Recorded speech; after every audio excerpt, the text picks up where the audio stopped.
But I'll tell you, that can get very stressful because there's so many parts and pieces that really require that you read, that you look into, that you make sure that you have set up.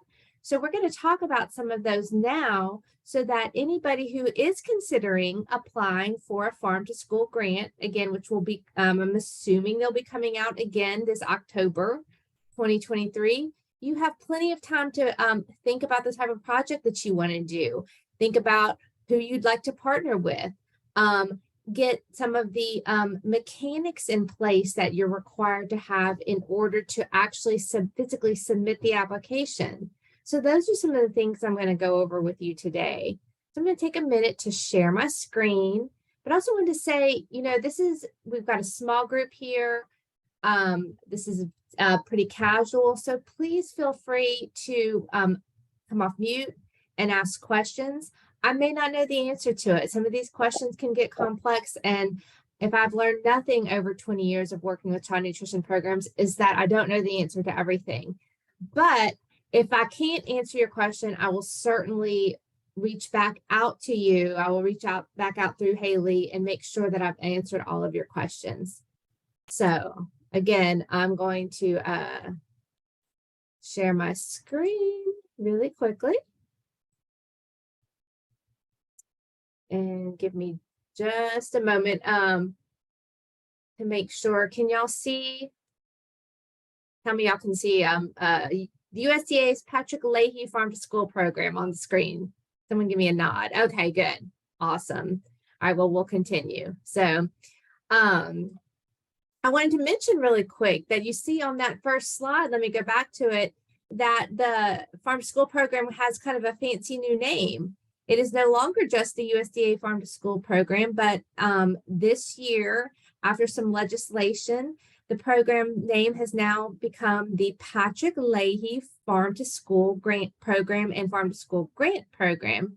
And that's to honor the senator from Vermont who really was instrumental in getting farm to school work started with USDA. So you'll be seeing that name. It's kind of a mouthful, but you'll be seeing that name, and we're happy to honor that senator for his work.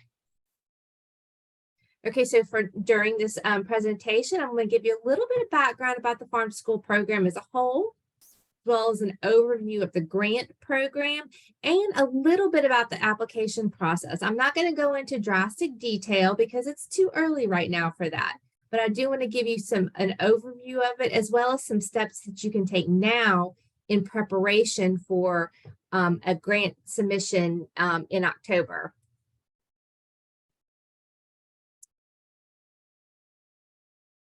Okay, so just again, some background. On an annual basis, USDA awards competitive farm to school grants to an array of eligible organizations, not just farms, not just schools. Other organizations can apply.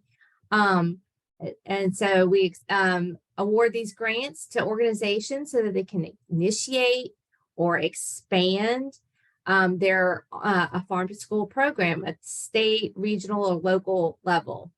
The purpose of the grants is to increase students' access to local foods in eligible schools, which is generally our schools that participate in the National School Lunch Program, School Breakfast Program, the Summer Food Service Program, or the Child and Adult Care Food Program. So again, this program is part of the National School Lunch Program. So an eligible school is, or school system is one typically that does participate in that federal program. When grants are evaluated, when we as grant reviewers are looking at a grant application, high priority is typically given to projects that make local food products available on school menus. That's a big one. Actually having the food, local food, on the school menu. So much harder than it sounds. So that is a very high priority project. We also give priority to projects that serve a high proportion of children who are eligible for free and reduced price meals. Projects that incorporate experiential nutrition education activities in the curriculum planning. And projects that demonstrate a collaboration between stakeholders, eligible schools, non-governmental and community-based organizations, agricultural producers, and other community partners. Your project has to have an evaluation plan, and your project really needs to demonstrate the capability to have long-term sustainability. That's another piece that we do look for. So just real quick, since 2013, USDA has awarded about $64 million through the grant program. So I think we're coming up on the 10th year of the USDA of the grant program itself. So $64 million across these 10 years. In 2021, the program awarded about $12 million in grants to 177 different projects, which was the largest number of projects funded since the program started in 2013. So who is eligible to apply as an applicant for the program? So certainly schools, school districts, or institutions that participate in at least one of the USDA child nutrition programs that I mentioned: the National School Lunch Program, School Breakfast Program, the Child and Adult Care Food Program, which is a USDA food program that feeds children in daycare settings, or organizations that participate in the Summer Food Service Program. So this could include a charter school, as long as that charter school is participating in one of those programs. Can be a private school, a parochial school, can be certain types of institutions such as juvenile facilities, some healthcare facility, residential facilities. As long as they participate in one of the child nutrition programs, they're an eligible applicant. I do want to point out really quick that I'm going to say this on the other slide as well, but colleges and universities are not considered schools, because the school lunch program, the USDA child nutrition programs, generally serve up to either high school grade, 12th grade, or children through about the age of 18. So that's an important distinction to know. When we say a school can apply, we mean anywhere from daycare, depending on, up through 12th grade, but not colleges. Who else can apply? State agencies. The many different state agencies can apply. Local agencies, perhaps a municipal agency in your city, in your town, Indian tribal organizations, agricultural producers, farmers, ranchers, producers, or if you have a group of producers that want to apply together, maybe as a co-op, very much encouraged to apply. Also, are not a nonprofit entity, as long as it's designated as a nonprofit entity by the IRS, the 501c3, that those organizations can also be considered lead applicants for a farm to school grant. I'll say that we have a really high proportion of grant applications that do come from nonprofit groups. So in some communities, it might be the community development organization. I can't even think of the different names, but frequently we'll have a nonprofit organization that maybe works to link a school or a daycare or a summer feeding program with a farmer producer, and works to maybe get those two linked up so that the farmer's produce can be brought to the school. Or they might have something to do with agricultural education, maybe updating curriculum to include ag education. So those are nonprofit organizations. Really, we do tend to award a lot of grants to those type of organizations. If an organization besides a school, that participates in the program, does want to apply, if a nonprofit organization wants to apply for a grant, if a tribal organization, an ag producer does want to apply, they do have to have a letter of commitment from an organization or that sponsors one of these child nutrition programs or runs one of these child nutrition programs. So if you're a nonprofit organization, you would want to have a letter of commitment and show that you're working with a school that's on the school lunch program, possibly with a state agency, with an organization that's running a child care or summer food service program. So you're going to need that letter of commitment. Who is not eligible to apply for grants? So we do have a handful of organizations that can't be the lead applicant on the grant. As I mentioned earlier, universities and colleges, including the foundation of a university, which might be considered nonprofit, cannot be the lead applicant. And just note my language right there. I'm saying the lead applicant. It cannot be the lead applicant on a grant. They can't be the organization applying for the grant. That includes the cooperative extension services or programs, whether or not they're associated with the university, even if they're associated with a state agency or a local agency. Cooperative extension organizations also cannot be the lead applicant.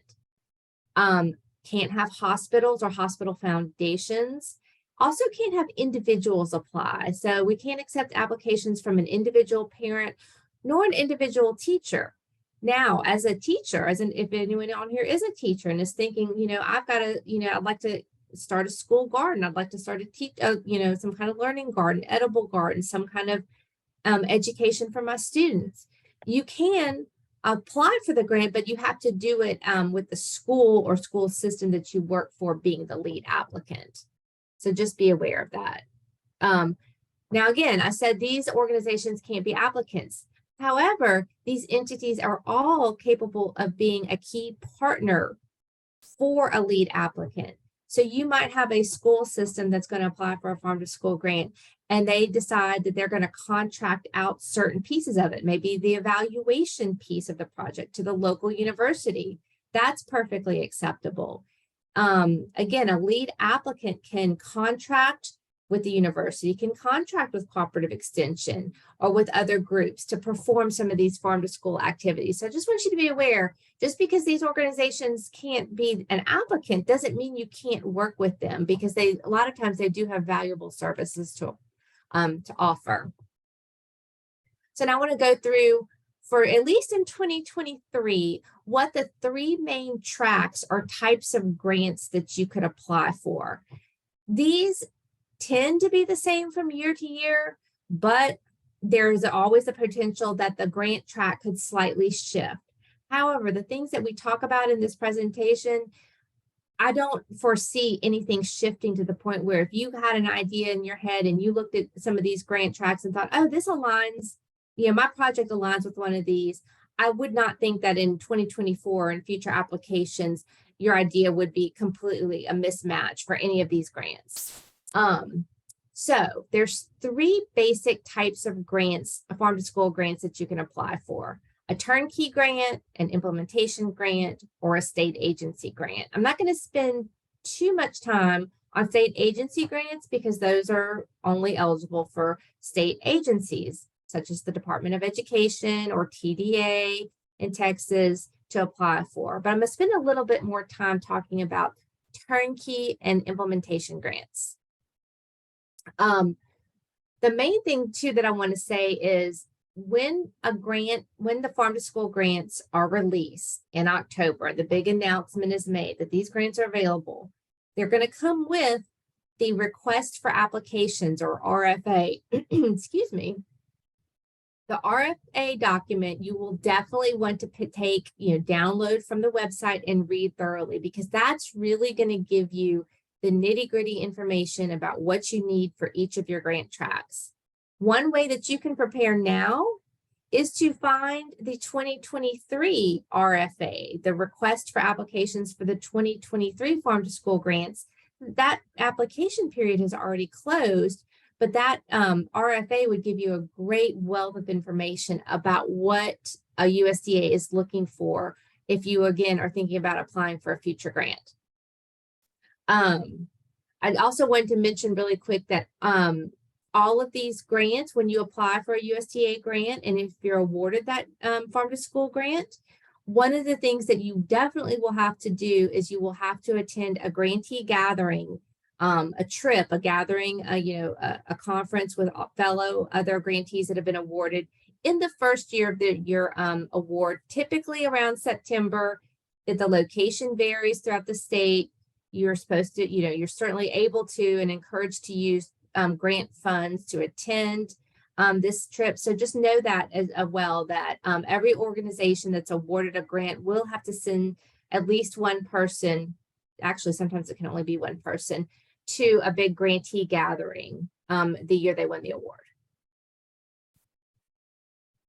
Okay, back up really quick. So turnkey grants, the timeline for those is usually either 12 or 24 months, and it's something that you can pick. And that funding amount goes up to $50,000. An implementation grant can be also a 12 or 24 month timeline. Again, that's something that you can choose when you lay out your grant project. And it says on the screen that the minimum amount is $50,000, which is true, but the maximum funding amount is $500,000. And I wanted to give you a little caveat on that. Typically, implementation grants are the top out at $100,000. That's typically the max. $500,000 is on there because if a group of organizations wants to group together and propose a grant project that's national in scope, that involves multiple states, they can be awarded up to $500,000. But again, that has to be a large project. It has to be multi-state. It has to show national impact. So generally, your implementation grants are going to be top out at $100,000. So within that turnkey track, again, these are your smaller grant tracks. There were 3 types of projects, so 3 different projects within that turnkey track that an applicant could choose from in 2023. There's an an edible garden project, an ag education project, or a farm to school action planning project. The neat thing about the turnkey track, even though it's a lower amount of money, that track includes lays out the grant for you. It includes a list or a predetermined set of activities that as the grant recipient, you are going to have to follow to achieve the deliverables of your project. So the good thing about that is if you're really new to farm to school and you don't have too much experience, this is a great grant track. Can be a shorter timeline. It tells you what steps you have to follow. The application is somewhat simplified. I'm not going to say it's simple, but it's somewhat simplified. So this is a great grant track if you're newer and if the project that you have in mind fits into one of those tracks. If you're new to farm to school and you want to do an edible garden, or if you want to do some ag education work, or if you just want to plan, if you want to do an action plan for future farm to school activities, you can do a whole grant that's devoted just to doing your action planning for your future farm to school work.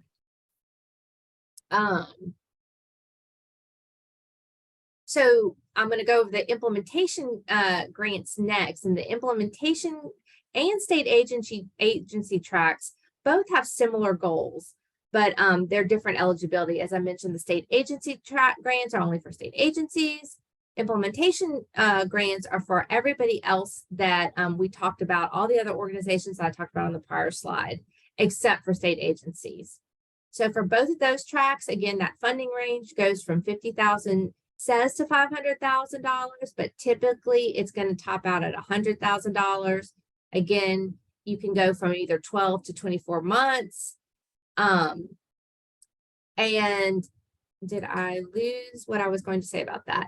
The great thing about implementation grants is that these are for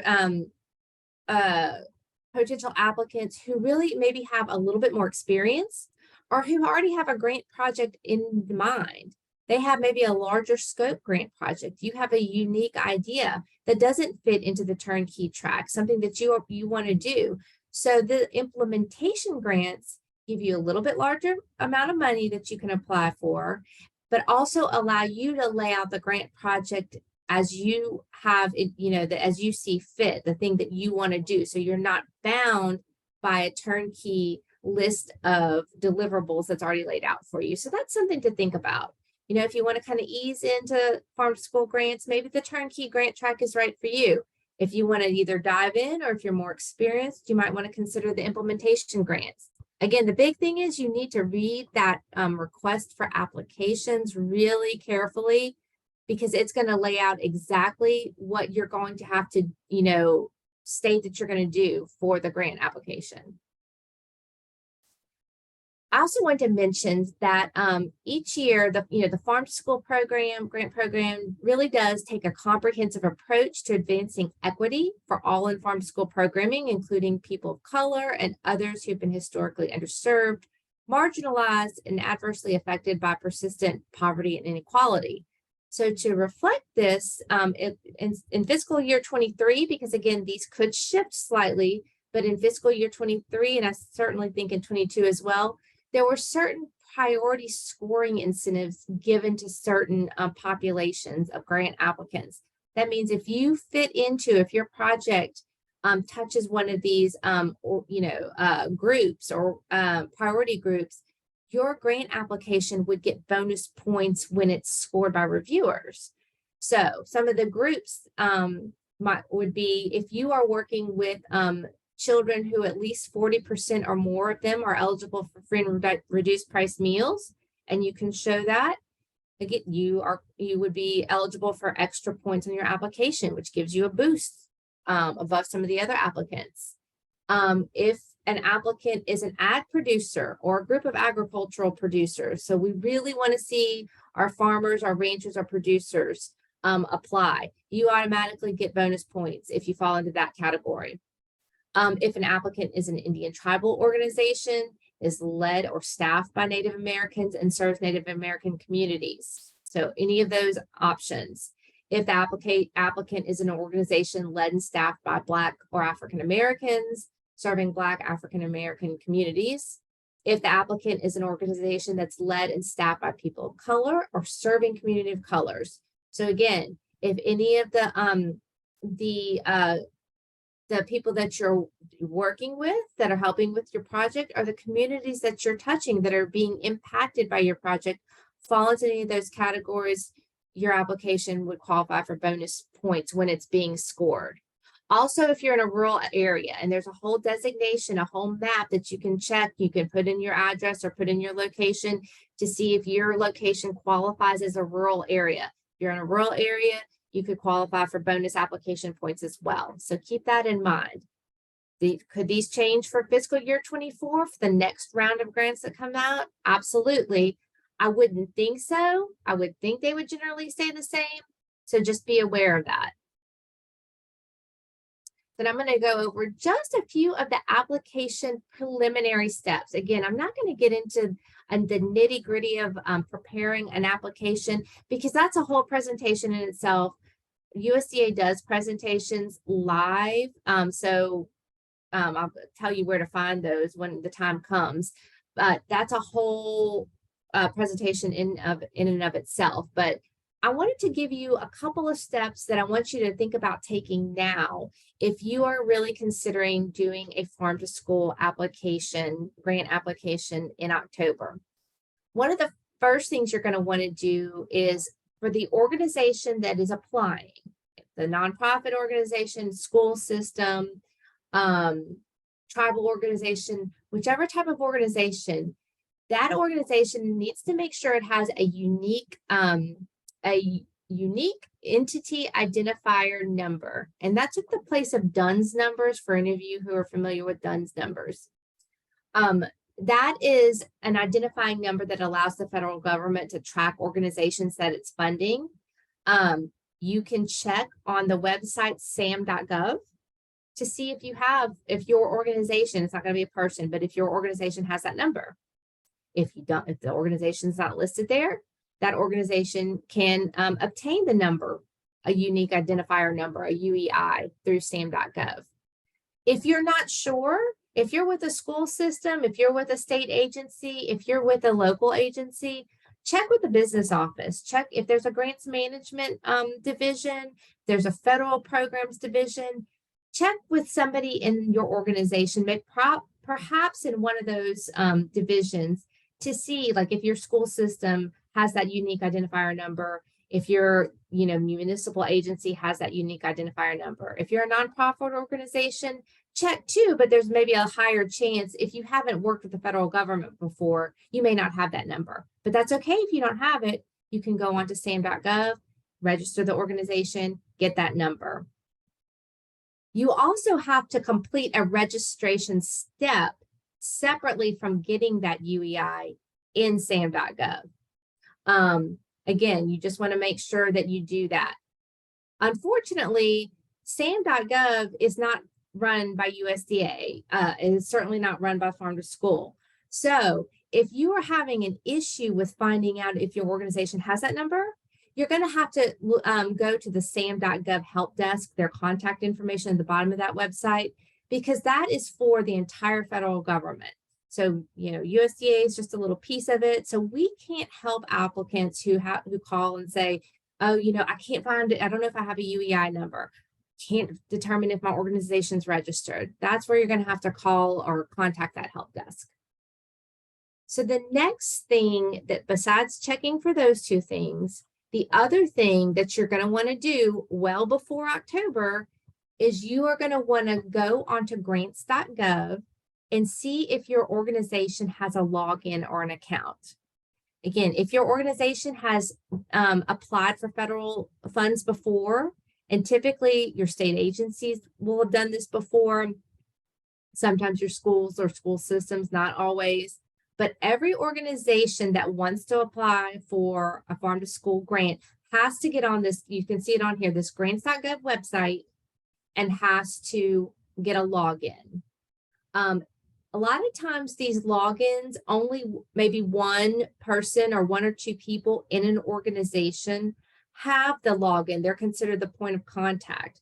So again, if you're with a school system or you're with an agency, check with those same offices, check with your business office, check with your grants management office to see who has the login, and to see if they can designate you as a user on this website. I don't know if I'm supposed to say this, but in my previous life, when I had to apply, I had to go find that person and I had to use their login to log in, because our organization only had, I think, 2 logins. So you have to log into this website to submit your application. And I don't know if I stated that clearly, but the grants.gov website is the only way that you can submit a farm to school grant application. You can't do it via email. You certainly can't mail it in.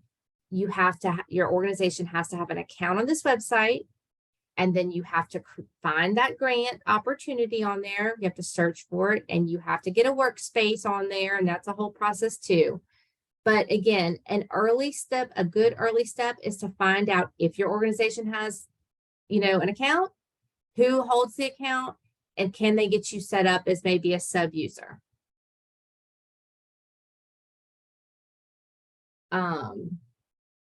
So after you've gone through all those steps, the next thing that you're really going to have to do, and I don't have a slide for this, is actually submit your project, submit your grant application. And again, one of the best ways to determine, or think about how you're going to submit an application in this coming up October, is to read the request for applications. And I'm going to have a link for that in that link thing that Haley had. I'll put a link in there to the request for applications from 2023. But in that request for applications, you can see how the grant project, how the grant application is laid out. The grant application is going to ask you for your background, some background history on your project. It's going to ask you about who will staff the project. It's going to ask you about sustainability. It's going to ask you to say, how are we going to sustain this project, with what kind of funding, with, what else are we going to do? It's going to ask you about your evaluation piece. Like, do you have a plan to evaluate the results of this project so that you can show growth or show results? And then it's going to ask you for a description of your project and for the budget. So I just want to point out all those steps or all those pieces are part of a grant application. And I wanted to say this, you'll see little headings that say, okay, you make sure that you, in your grant application, you address sustainability, you address evaluation. Go ahead and you're going to put those headings when you're writing your grant application. You're going to have a heading for sustainability. You're going to have a heading for evaluation. You're going to have a heading for project narrative. Use the exact structure that USDA lays out in there. It doesn't have to be fancy, just use plain language And but make sure that you address each section that is in the grant application when it comes to describing your project. I did want to mention the budget piece, and that's why I do have a slide on this. You're certainly going to have to propose a budget, how you plan to spend those grant funds. And you're going to have to show how you're going to spend not only the federal money that you requested, like if you're doing a turnkey grant and you were requesting $50,000, you're going to have to show us how you're going to spend that $50,000.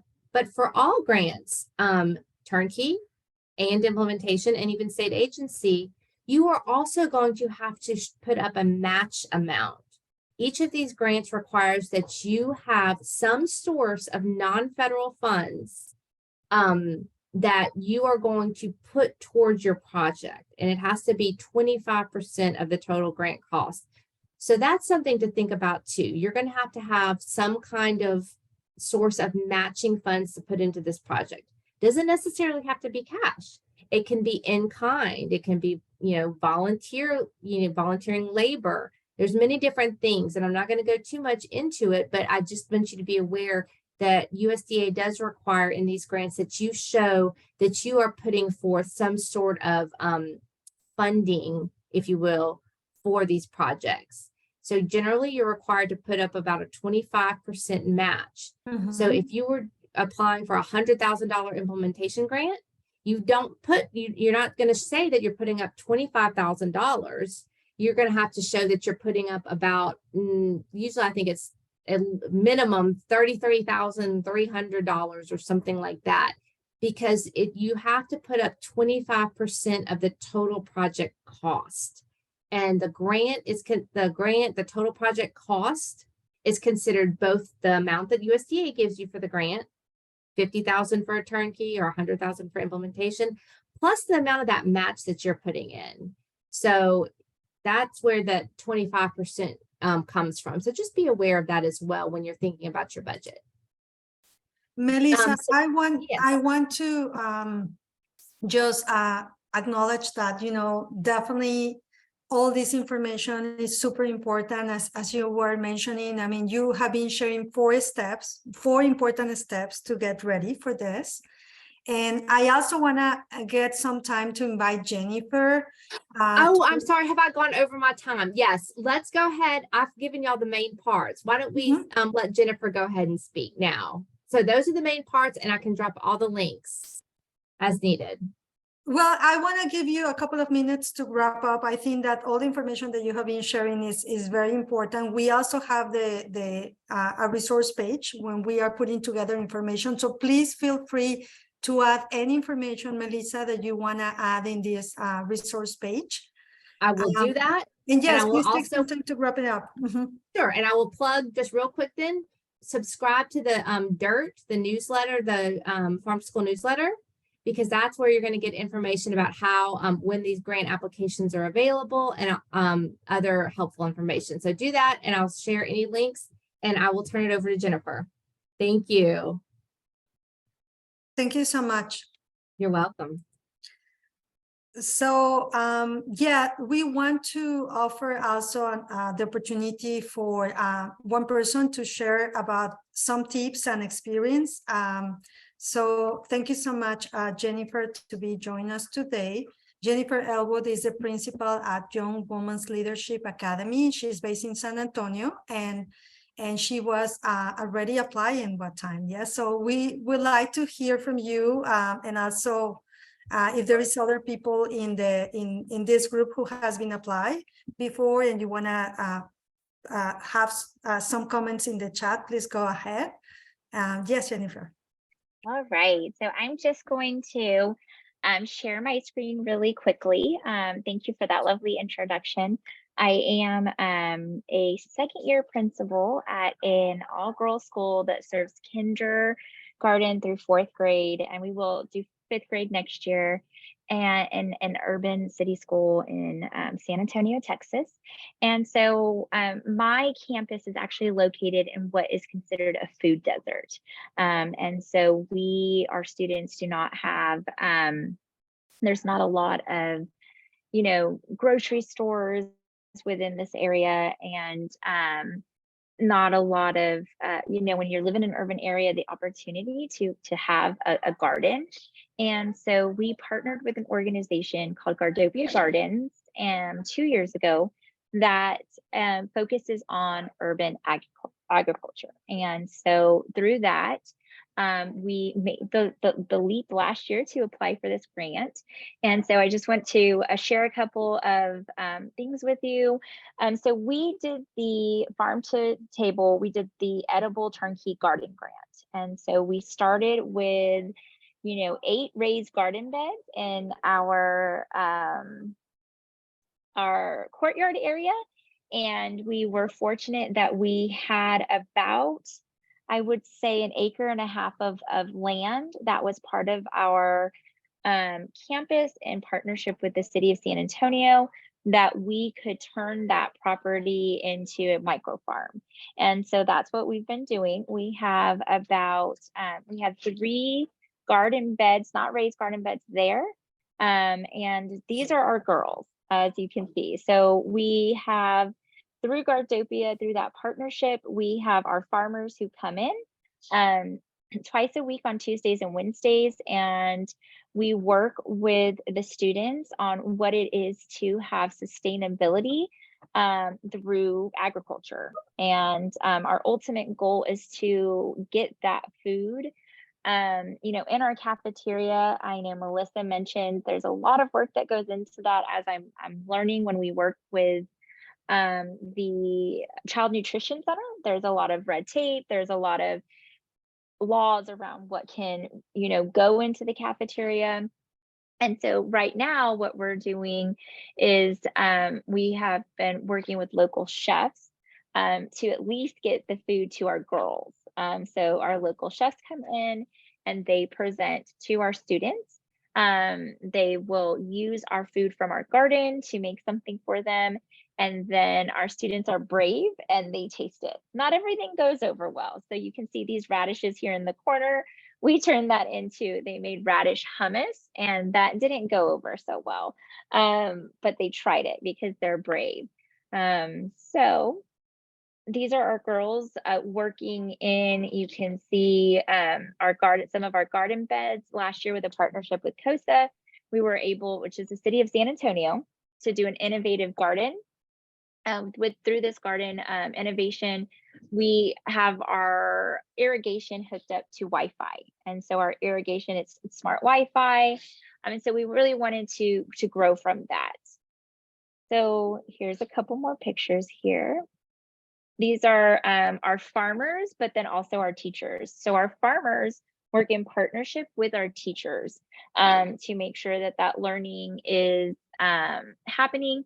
One grant that you might have noticed is the curriculum grant. That is definitely somewhere where we want to go next after we do, when we're eligible again, which is to really build agriculture into the curriculum through our different standards.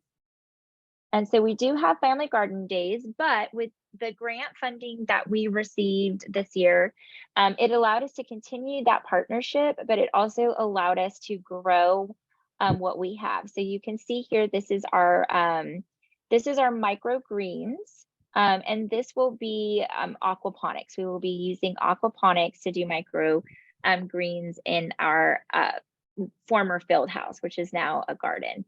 So we were awarded a little over $39,000. We did have to match 17 and a half. That was our match from a local organization here in San Antonio. And it's been fun. Melissa's amazing. I will say that she is my go-to person when I need something, but it's really just been a great opportunity to continue that learning. It really, the grant application itself was pretty easy to do, but I would say that we came to the table late once we made the decision to move forward with their grant. So just to speak to what Melissa said, as much information as you can get forward is so important, so that you have that all in front of you. And the most important thing I think is just, how does that impact overall for us? It was, how does it impact our students? What are we giving to our students through this opportunity? We love it. So if you guys have any questions for me, let me know. But that's the gist of our Farm to Table program. Thank you so much. So definitely, this is a topic that we want to continue. If you feel interested, if there is interest in this topic, we would love to have more opportunities. And this is a time for questions and answer, honoring the time of all of the people who have been showing today. And then we're gonna wrap up the meeting with Hallie and also with an announcement. So questions for the people who present, comments?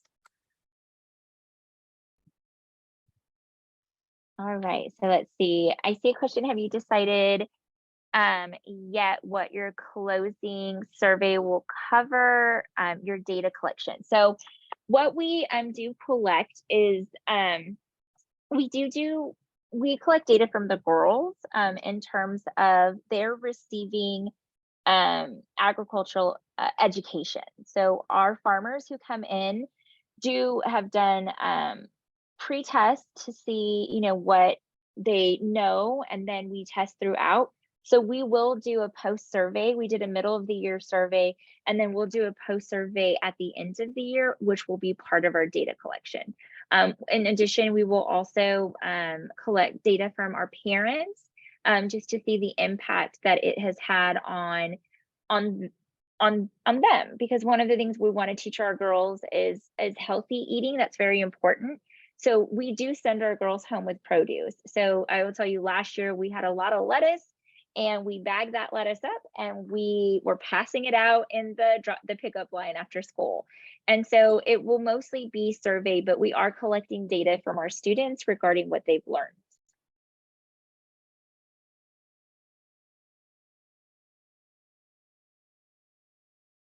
Thank you. There are a couple of questions for Melissa here in the chat.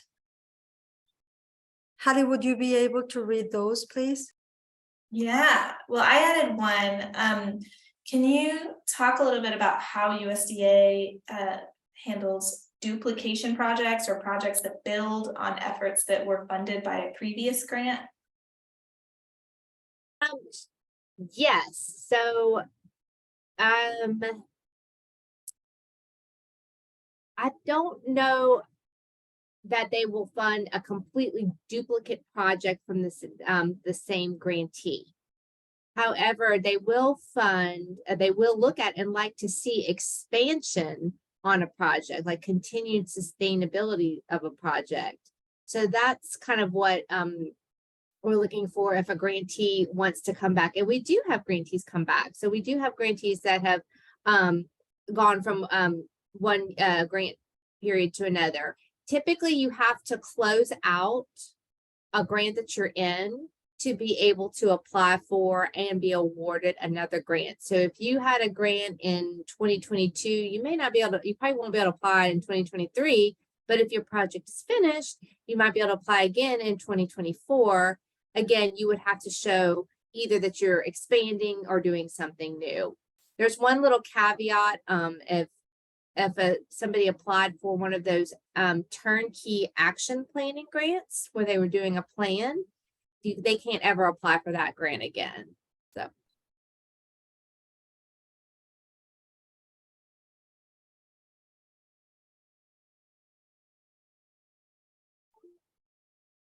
Any other question, any other comment? Oh, we got a question from Vanessa in the chat. Melissa, do you know if an outdoor learning kitchen has ever something that's been funded? I don't. I don't know of all the grant projects, but I can share a link to prior grant projects that USDA keeps if you wanted to go through it and maybe do a word search to look for to see. But off the top of my head, I don't know the answer to that question. Jennifer, I'm curious, when y'all were putting y'all's proposal together, what were some of the people that it was important to have in the planning process or in the grant writing process from like within your school community? So a couple of things is I work for a district that has a grant department. And that's, we have grant writers that help us with that work. So if you have somebody, within your organization or somebody you can reach out to, that was very helpful, because there is some language that, that's not what I do. So that was helpful. Additionally, our partner organization was very important, Gardopia Gardens, because they were going to be a part of the sustainability of the project, as well as our child nutrition department, my cafeteria manager, and then we have a very large parent community. So I would say any parents, because part of our grant is having the meeting with each other, and having our leadership team and our collaboration team, which does include our community, our parents, because they're part of the work. I don't know if there was a flyer there. We do once a month, we do family gardening day. So our families come out to our garden and they do a lot of, the heavy lifting. Moving the mulch, and you'll see our girls with the wheelbarrows, and I mean, they are rocking and rolling. But it's very important. I've worked at schools that have done garden beds before, and they come and they go. And so I can tell you that here this has been in existence since year before last, so January of 2021. And our families are just so important to the sustainability, to keeping it going. They want the garden, they want it. And with that, we have a lot of community involvement. So I would say also that anybody in your city that you can work with, we have our district representative who we've made sure that we bring into the fold, maybe not sitting at the table for that conversation, but we make sure that they know the work that we're doing, because sometimes when you're applying for grants, you do need letters from either your district representative or your mayor or things like that, that helps you move forward. This particular grant, it wasn't the case, but it is important that you have the community support to do that. Thank you so much. I want to mention that all this work that we're doing with the Texas Collaborative Learning, it is with the support of the Texas Department of Agriculture. And I want to take the opportunity to, we have the Senior Food System and Program Engagement Specialist here, Hanika. So if you would like to give us some final thoughts about this topic, please feel welcome. Thanks, Sayori. Yeah, I'm Annika Van Dyke. I am the Senior Food Systems and Program Engagement Specialist at TDA. That falls under our Food and Nutrition Division. So we administer the federal child nutrition programs here in Texas and work very closely with the Southwest Regional Office. So with Melissa and her counterpart Chantal and the Farm to School programming.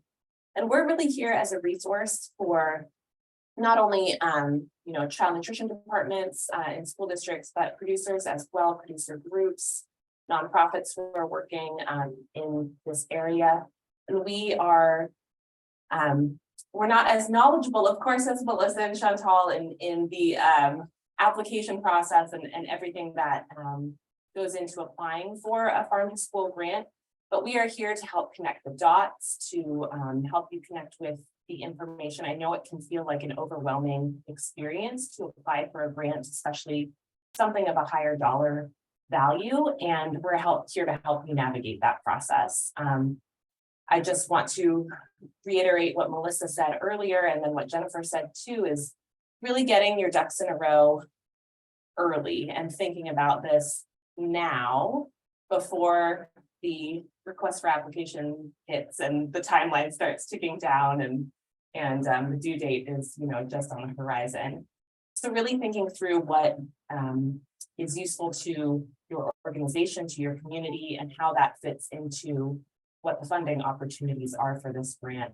And we're happy to, bounce ideas with you, connect you with prior grantees, and really just be here to, act as a sounding board for any projects that you may have in mind that you want to, speak out loud to somebody else. So I'll drop our email address into the chat and welcome you to contact us that week. But I want to thank you Melissa, and you, Jennifer, and of course FFC for hosting this event to really share. We don't want people to be scared of this grant because there are so many opportunities under this grant. There are just and projects look so many different ways and have provided so many opportunities to kids across the country to engage in some really amazing educational opportunities and really, help them and their families eat better. And that's what we're all here for. So we want to demystify that process for everybody and want to be part of that with you all. So thank you again. Thank you so much, Annika, and thank you so much to both Melissa and Jennifer for sharing their expertise and their time with us. We will be sharing out the resource document with everyone who attended today, who registered today, as well as the recording from today, if you want to share it with anyone else in your network. I am really excited about this specific topic. We are going to continue to host events like this and on other topics. If you're interested yourself in sharing your work or learning about a specific topic or moderating a future conversation like the one that we had today, please let us know. We're looking for leaders who are really interested in learning more about Farm to School and about sharing their own expertise and their own experience. We are going to be hosting one more event this school year, and then we're going to be planning for next year. So if you have ideas, please share them with us and chat with us, talk with me and Sayuri, and we'd love to learn from y'all. Thanks everyone for your time and have a great rest of your day.